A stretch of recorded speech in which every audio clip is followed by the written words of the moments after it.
Welcome back, everyone. So we love talking about federal court victories for gun owners because what happens in one federal court often, not always, but often eventually has benefit for all of the rest of us. And let me tell you, we had a major victory as gun owners in the Fifth Circuit just a couple of days ago. The case is Reese versus ATF, and it deals with existing federal law. It's 922B subsection 1, in case you're curious, which makes it a crime for somebody 18 through 20 years old to buy a handgun in this country. This has always been extremely insulting to many young Americans because what the law says is, yeah, hey, if you're 18 or 19 or 20, you can go and fight and die for your country, but you can't buy a handgun here in America. Or, yeah, you can go out there and buy a house or rent an apartment or pay taxes. Don't forget to pay your taxes, but you can't buy a handgun. Or, yes, you can get married and you can be a parent at the age of 18 or 19 or 20, but you can't buy a handgun to defend your family. It's always been absolutely absurd.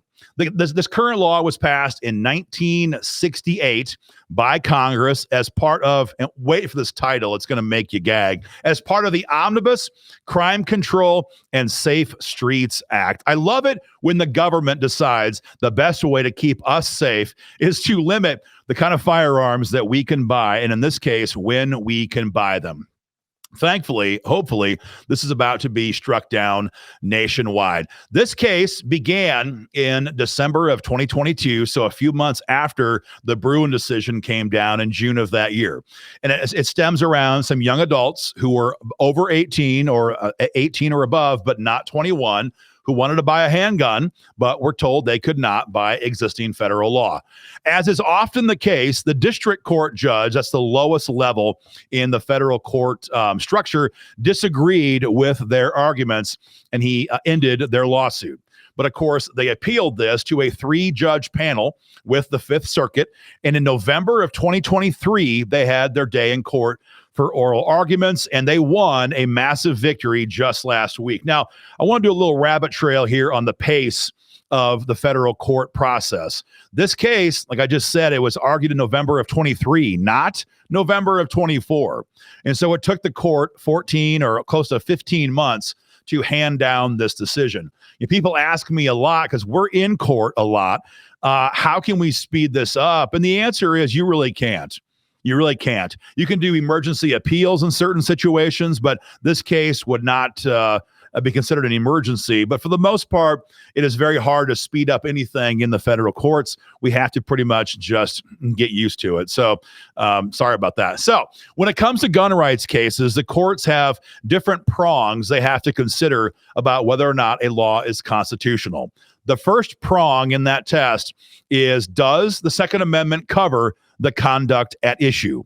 So if it doesn't cover it, then the government can regulate it. That's the short version. So does the Second Amendment cover the conduct at issue? In this case, does it cover 18, 19, and 20-year-olds who want to buy a gun? Now, here's where I'm going to give you some arguments from the Department of Injustice. And some of these will make you laugh. Some of these will make you probably boil with rage. But don't worry, because we win in the end on this one. First, the DOJ, with a straight face, argued in this case the Second Amendment does not cover the actual purchasing of a firearm. I'm going to say that again. The DOJ literally said the Second Amendment covers your right to keep a firearm, and you can bear a firearm, but it doesn't say you can purchase a firearm. So their contention was nothing else matters because that's not constitutional.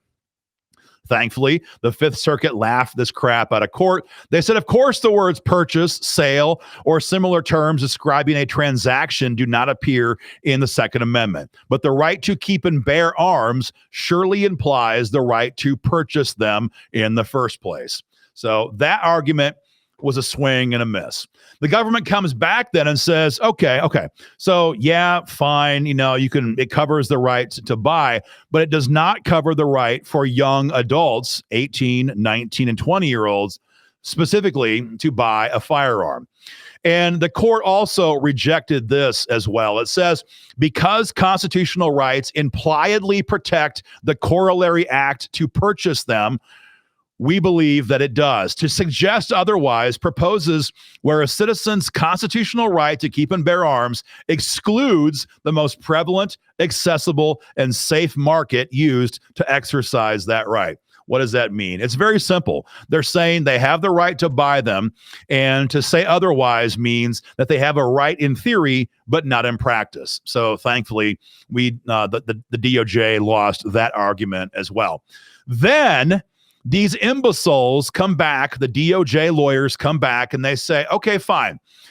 We're going to contend that Americans aged 18, 19, and 20 are not part of the people referenced in the Second Amendment. So when the amendment says the right of the people to keep and bear arms, that applies to people who are 21 or above. That's what they said.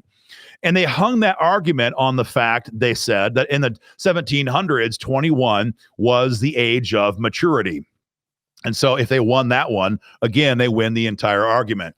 But the court, again, laughed them out of the courtroom and said, the operative clause of the Second Amendment states the right of the people to keep and bear arms shall not be infringed.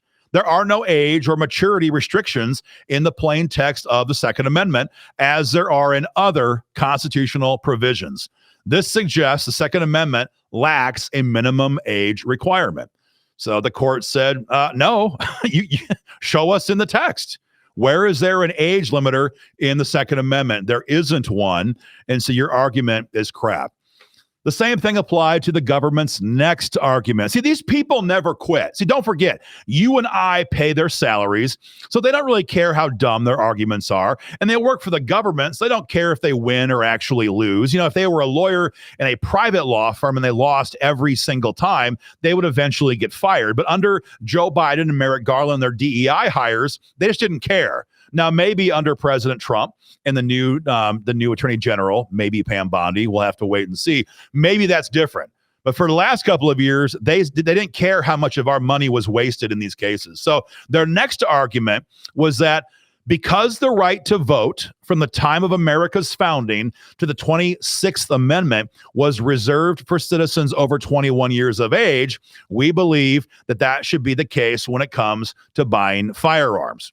Again, the Fifth Circuit heavily disagreed. They came back and smashed us out of the park, and they said, this argument is incompatible with Second Amendment precedent. It's nonsensical when considered against the backdrop of American suffrage, and it's contradicted by the history of firearms use at the time of our nation's founding. Yes, sometimes I would just love to be a fly in the wall in their chambers because, you know, sometimes you win a gun case, it's kind of a squeaker. You know, it wasn't a major victory. You won, but it wasn't that much of a precedent. That's not what this is. The court in this case brutalized the DOJ lawyers who tried to make one stupid argument after the next. And we're certainly happy to applaud that here. So the DOJ lost the first test, which is, does the Constitution cover the action or the conduct in question? The second prong then of the test is, does America's history support the regulation in question? Is there an historical precedent or analog that is substantively similar to the gun control law on the books today? And so here, the DOJ goes back into the history of our country, and they're looking for examples where Americans were restricted in their right to buy handguns between the age of 18 through 20. And you're not going to believe the absurdity of some of these examples. The first one they had was a case or policies from the University of Georgia and the University of Virginia who barred firearms amongst people on campus back in the late 1700s. And so they held this up as a shiny example of historical precedent, but it's not. And the court knew that, and they said, no. They said these policies banned all students from possessing firearms on campus, not just those who were 18 through 20. And the policy banned all guns, not handguns specifically. As a result, they did not take that argument at all. The next argument comes all the way back from 1755, and it comes from the Keystone State, Pennsylvania. And the DOJ argued that because Pennsylvania's 1755 Militia Act only allowed individuals to join the militia if they were under 21 with parental consent. By extension, they have the right to ban Americans today from buying handguns unless they're 21.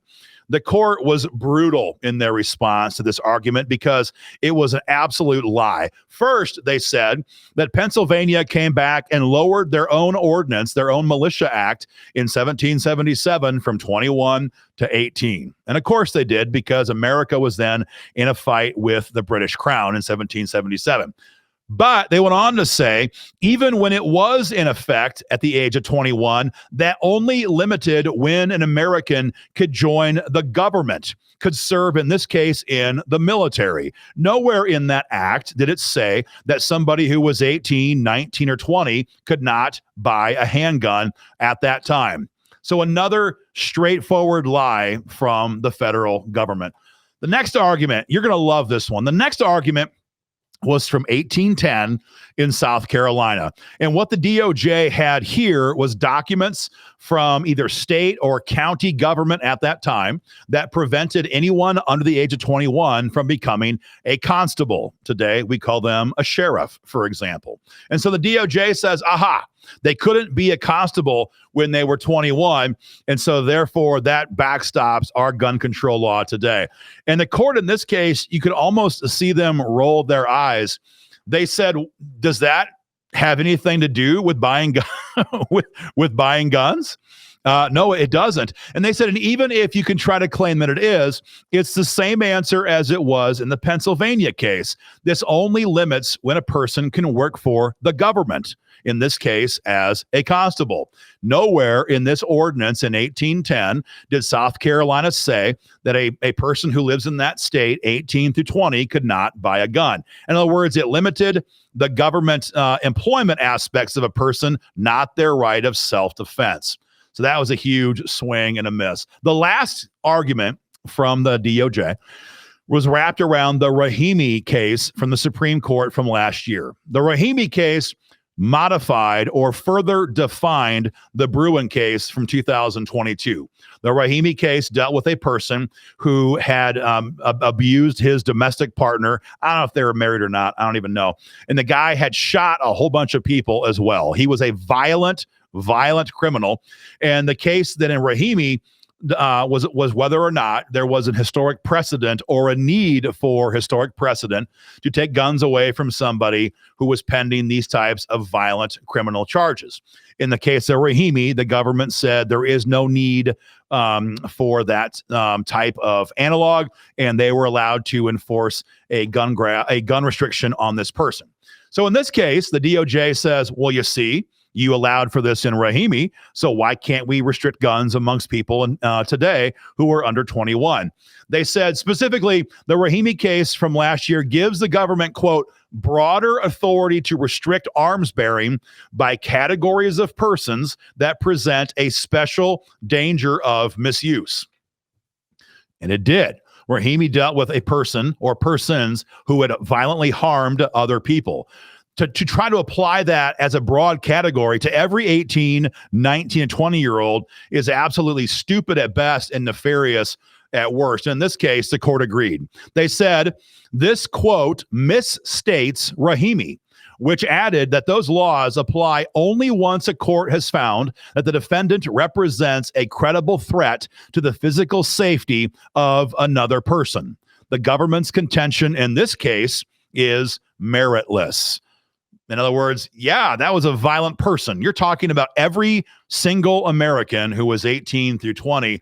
That's not what the Rahimi case was about. So you got to give them credit. You know, Merrick Garland, the DOJ, they hate freedom and the Second Amendment so much. They did all they could to win this case, and they got destroyed. The conclusion of the court, it reads like gold. It says, ultimately, the text of the Second Amendment includes 18 to 20-year-old individuals amongst the people whose right to keep and bear arms is protected under the amendment. The federal government has presented scant evidence that 18 to 20-year-olds' firearms rights during our nation's founding were restricted in any similar manner to the contemporary federal handgun purchase ban. And its 19th century evidence cannot provide much insight into the meaning of the Second Amendment when it contradicts earlier evidence. In sum, 922B and their attendant regulations are unconstitutional in light of our nation's historic tradition of firearms regulation. This, my friends, is a huge victory. This is a big one. Now, coming up, the DOJ could appeal this to the larger court. That could happen. But we have a new DOJ, and we're going to have a new attorney general. We have a new president, and they're going to get their marching orders from that president, not from Joe Biden. So we'll see what happens. Guys, we're going to have a lot more of this coming up. President Trump is back in the White House. There's going to be a lot of additional judges added to the federal bench. We're going to have victories coming for a long time.